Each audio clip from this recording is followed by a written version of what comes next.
Il est des lieux au Sénégal où l'on ne pénètre qu'à pas feutrés, le cœur humble et l'âme silencieuse. Ces lieux s'appellent les Pangols, des bois sacrés. Ce ne sont pas de simples forêts.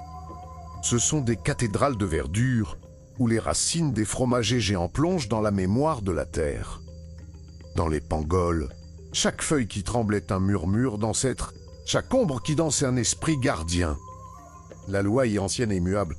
On ne coupe pas, on ne chasse pas, on ne souille pas. Mais autrefois vivait un jeune homme nommé Ousmane. Son orgueil était aussi vaste que la savane.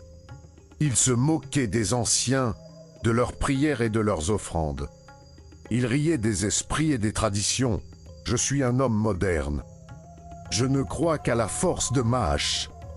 Pour prouver son courage, ou plutôt sa folie, Ousmane lança un défi insensé. Il jura de construire sa maison avec le bois du plus vieil arbre du Pangol. Un arbre immense, que l'on disait être le trône du plus puissant des esprits. Les anciens le supplièrent. Ils le mirent en garde, mais leurs paroles glissèrent sur lui comme l'eau sur la pierre. Ousmane entra dans le bois sacré.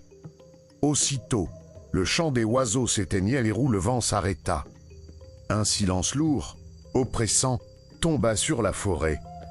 Guidé par son arrogance, il trouva l'arbre géant, il leva sa hache.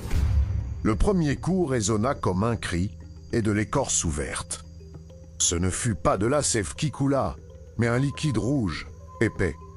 Semblable à du sang, alors, un gémissement terrible s'éleva. Ce n'était pas l'arbre qui criait, c'était toute la forêt. Pris de panique, Ousmane s'enfuit. Mais nul ne fut un sacrilège. Chaque nuit, les esprits vinrent le tourmenter. Le vent griffait les murs de sa case. Des ombres sans visage dansaient autour de son lit. Des chuchotements de colère lui volaient le sommeil. Sa santé déclina, sa chance l'abandonna. Ses forces le quittèrent, alors brisé, vaincu, Ousmane comprit enfin. La modernité ne protège pas de la colère des ancêtres. Un matin, il retourna au pied de l'arbre sacré. Non plus avec une hache, mais avec une offrande. Il demanda pardon à la terre qu'il avait blessée d'ici jours.